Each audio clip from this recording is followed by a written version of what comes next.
Hello, this is Dr. Lee Hildebrand on the YouTube channel Thrive with Dr. Lee Hildebrand.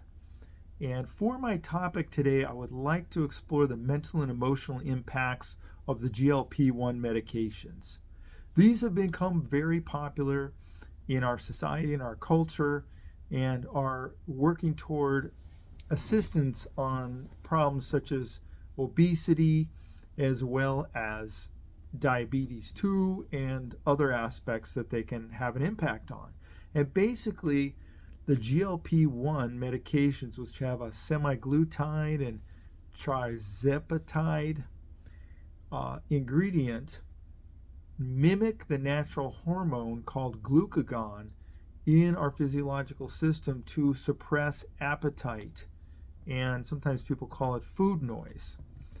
Now, there's many names for this in terms of the manifestations of the drugs that can be taken. Many of you have heard of Ozempic as one of them, Wegovy, Zepound, Mounjaro, and there's a number of others. And what I'd like to do is explore what some of the mental and emotional impacts could be of taking these medications, in addition to the physical aspects that occur. Many of us in our culture in recent years have seen a proliferation of the use of these medications, and they have obtained some remarkable impacts for a number of people that are struggling with weight that they just could not get off, those kinds of issues, maybe some diabetes issues, etc. So as we look at these GLP-1s, I would like to take a look at some of the positive mental and emotional effects first. Now, one of the most positive things that gets discussed is it reduces what's called food noise, or this consistent pattern of seeking food. I've heard one client tell me that food noise for them was all they were thinking about much of the time was their next meal. What's that food that I'm going to eat next? Which became quite a focus and an obsession for them. So one of the impacts is the GLP-1s really turn down this food noise in the brain. Many people that are using it report that going way down, that they're not thinking about what they're going to have for the next meal. And in fact, it's suppressed their appetite to the extent where it's kind of hard to want to eat the next meal. So it really lowers these intrusive thoughts about food that can occur for some people. Number two, it's been reported that it can improve the mood from some of the better health that can result from the use of this medication. People report, in a lot of cases, losing many pounds over some time. They can lose anywhere from 50 to 100 pounds over a certain amount of time in taking the medication. And really, that's not necessarily coinciding with specific exercise or dietary requirements, because of the power of the medication to turn down the food noise and suppress the appetite enough that the individuals are eating less calories and by far, and resulting in this the body's ability to start using fat stores and to lose the weight. In the process of this really can increase people's energy on a lot of levels, because they're not carrying around the same amount of weight that they were before. They might start to feel like they're getting much more mobile than they were because of some of the restrictions of the weight that they were carrying, and have some more confidence about how they look and feeling better about that. The third positive aspect of this is that in cases there's less anxiety about food, less anxiety about eating, less anxiety about potentially eating too much, or in some cases binging, or things of that nature. There's just fewer cravings. There's less guilt related to food, and a greater sense of control for people. So what this does is it turns down the dial on anxiety for them.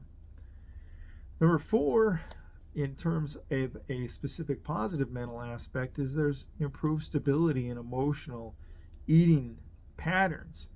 Some people have gotten into emotional eating patterns where they use food to suppress or soothe certain emotions, negative emotions that they have, and their eating can sometimes be much more reactive. Well, this medication can help shift that to a state where they're eating more intentionally. Hey, I need to have some things for lunch today, just to continue to give my body the calories that it needs within reason, and then there's not a craving or an impulse involved in that. I've worked with a number of clients that are taking these medications, and they've indicated that the food noise goes way down in regard to this, and that they do feel better about their approach to food. Some of them have even grieved the fact that they don't have as much a longing for food. They would consider themselves like foodies, and they feel like they've lost some of the impetus of that. And commensurately, they've gained the benefit of not being as focused in and obsessed about food. In moving on to some potential negative impacts of the GLP-1 medications, number one is there is sometimes some emotional blunting that can occur in patients that are taking the GLP-1s. Sometimes they can report feeling a little bit flat, maybe a little less joy, maybe some muted emotions. Now, jumping back to the positive for a moment, there are situations where this can turn down impulsivity and even cravings, not just for food, but things like alcohol or other types of things that they're trying to moderate or lessen. But along with that, there can be these feelings of being a little bit flat. And of course, the reduced pleasure in food can really be felt to be a loss in coping because of what I said earlier about emotional eating, or just feeling like that's one of the ways that they cope. So it really can force them to look at some other aspects of coping. It can also take some of the joy out of eating.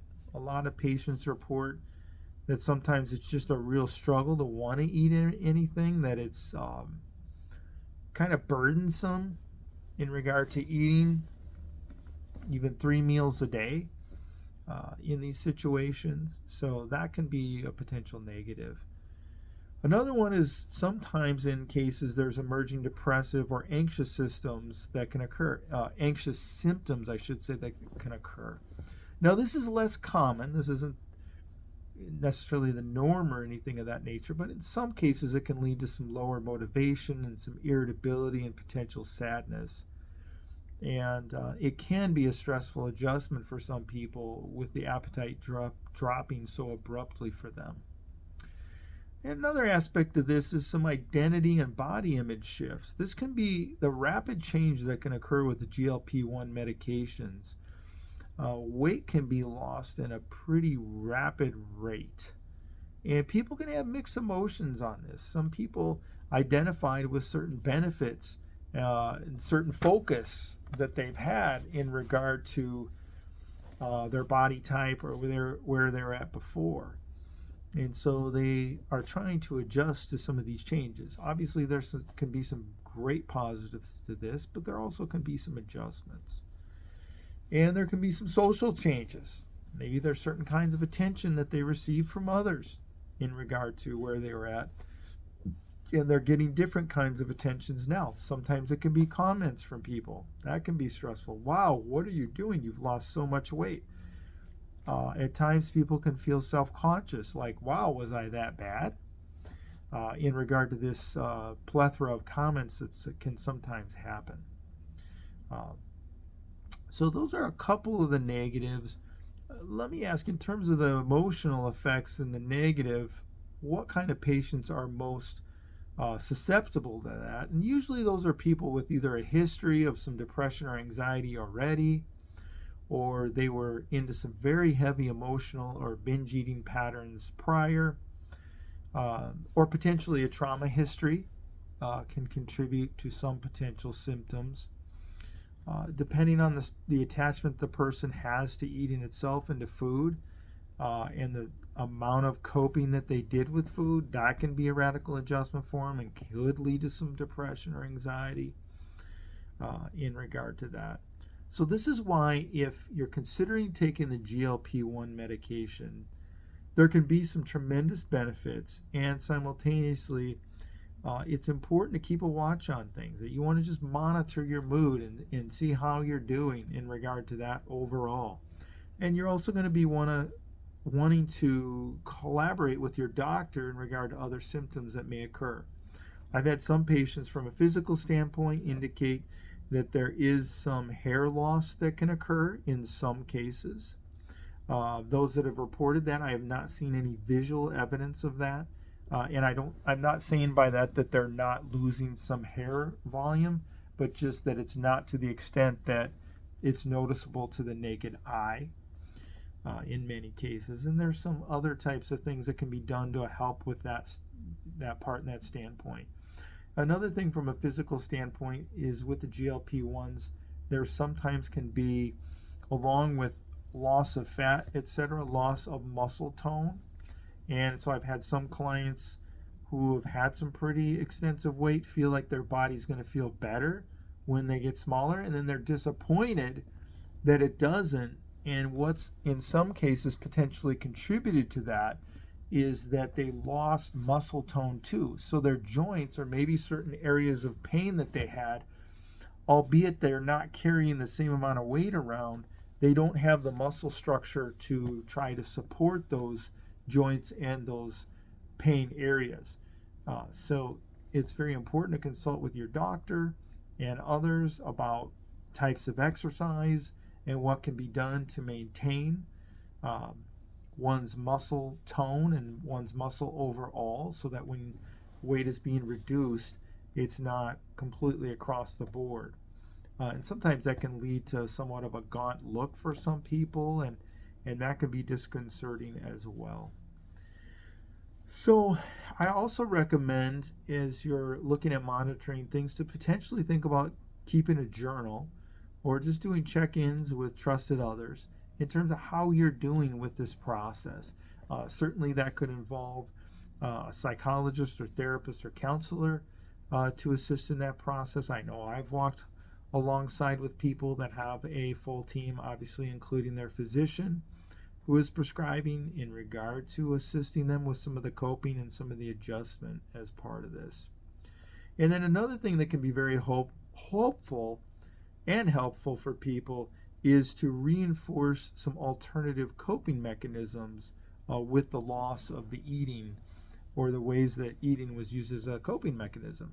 For instance, movement can be very helpful, some type of exercise and movement. In addition to that, people can incorporate some mindfulness and maybe even some meditation, and also other types of emotional regulation strategies that can really help a person in regard to staying in the present and starting to have awareness about what emotions are present that may come with this process and some of these changes, and having a forum where they can talk about and work on the management and regulations of emotions. Because a lot of times people have used food to emotionally regulate historically, and that's not the case. They're not able to do that with the GLP-1 use. In terms of if you're taking this medication or considering it, or you know a friend or family member, when would be the right time to maybe refer to a mental health professional if things weren't going as well as expected? Obviously, if there's some pretty challenging mental health symptoms that come, or there's some concerns along those lines. And then obviously things like if suicidality would start to develop, or some severe negative thinking, those kinds of scenarios, I would highly recommend referring to a mental health professional. But I think in the process of using the GLP-1, working in hand with a mental health professional can be quite helpful. So we continue to move forward with the process of the GLP-1 in our culture, and we have seen quite remarkable results for people that in the past, through diet and exercise, just had a incredibly hard and difficult road to try to make impacts if they had gained an amount of weight that was uncomfortable to them or literally unhealthy, including leading to diseases like diabetes and other diseases. As we continue to move forward, it will be important to have awareness about the mental health aspects of this. And it is my hope and intention to stay on top of this so that I can provide good information to people that are using or considering using these. And another aspect that is coming down the road here is the advent of oral medications instead of the shot that is usually currently it's the main method of transfer of the GLP-1 medications. But I know there is progress in working toward oral variations of the medication as well. So it's exciting to see how this technology can grow and also to see how this is going to impact us in the long term. I really hope that this discussion today was helpful for you. If you're either taking a GLP-1 medication or you're considering taking one, I wish you well in that process. I wish you optimal health. And thanks so much for tuning in to Thrive with Dr. Lee Hildebrand. If you enjoyed this video, please like it, and I'd love it if you subscribe to my channel where I seek to provide helpful, insightful tips and insights in regard to the way that you can continue to thrive in your life and your health. Thank you for tuning in.